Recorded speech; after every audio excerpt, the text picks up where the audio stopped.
Hey, Coach, I guess getting to the rim and the free throw line is usually a pretty good recipe for success, but 15 missed layups and 13 missed free throws tonight. How frustrating was it to have the volume that you did without the results? And what do you think led to some of the struggles there?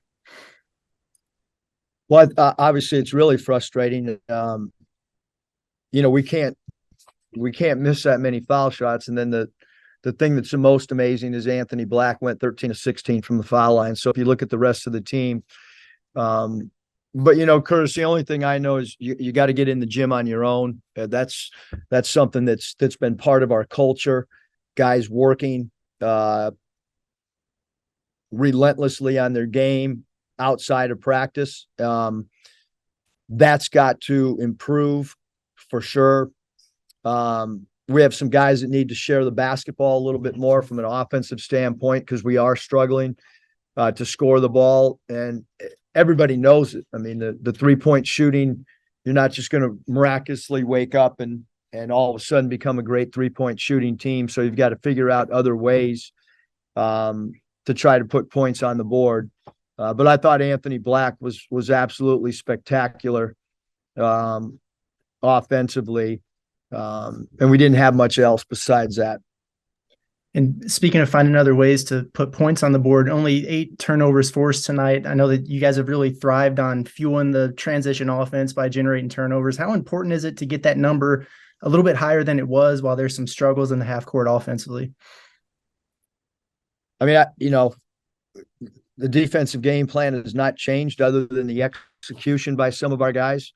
We had 4 steals tonight, and 2 of them were by our power forward center, Kamani Johnson. So that kind of tells you what our perimeters did from a defensive creating turnovers standpoint. Not much at all. You can't play 35, 36 minutes and not have a steal in our system. So, and we're struggling shooting and inexperience and winning on the road is problematic for this group as well. And getting off to first half starts been pretty problematic as well. Touch. Coach, you mentioned Anthony Black there. It seemed like he took over in the second half. Was that something you addressed with him at halftime, or just kind of something he took with the flow of the game? No, I think a little bit of both. He was the guy that the atmosphere didn't affect him, and I thought he, when he saw that we weren't getting much, he took it upon himself to be way more aggressive offensively. We needed him to. I thought that the first half foul trouble really threw us off. But again, I mean, there's no excuse. You take 2 really talented players off of any team in the country, 2 players like Brazil and Nick Smith. I mean, it's we got to figure out how to play better basketball. You mentioned that the atmosphere didn't seem to affect Anthony, but did you feel like it maybe impacted the rest of the team? Especially in that first half, getting off to that slow start. I don't know, Hutch. I mean, I guess that there's plenty of you guys on here that probably watched it on TV, and that would have to be your opinion. I haven't gone back and watched the film. I'm emotionally into the game and trying to figure out what play calls and how our defensive coverages are. So that would be up to you guys to determine if some guys didn't play like they do at home. Scotty?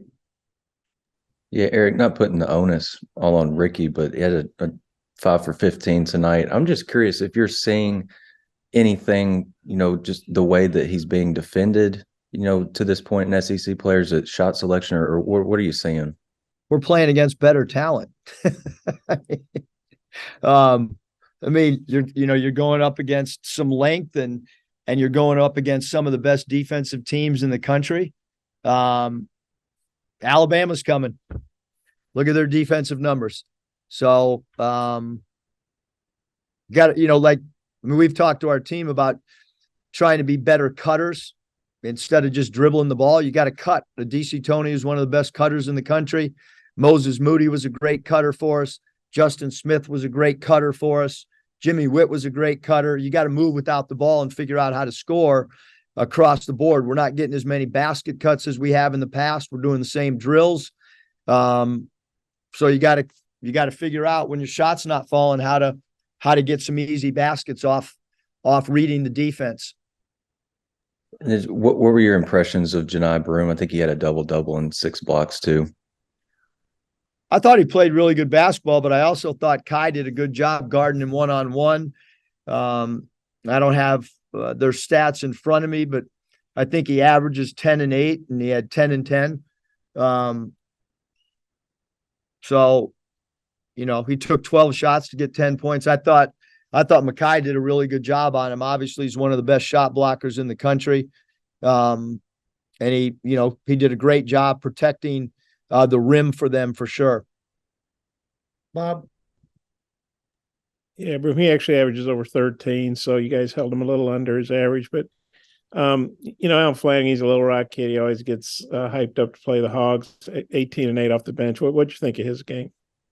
Yeah, I thought he played great. I thought 2 years ago he was, right on the verge of being an NBA draft pick. I'm not surprised at all that he played really well. I think he's a really hard cover.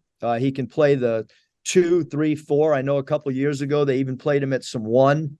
In my opinion, he's as tough a one-on-one cover as there is. His jump shot tonight, he rose over our guys. He's got a good mid-range game. He's got a post-up game. He's a good cutter.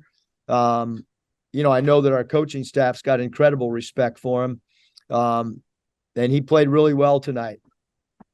And they had a 4-point play, I guess was green, 15 seconds in. And I know you guys cut it back to 2 a few times. How tough is that when they open like that and then they were ahead virtually the whole game? You're playing catch up the whole game. Yeah, the 4-point plays, I don't know if I've ever been a part of a game that started that way. Devo picked up 2 really quick fouls.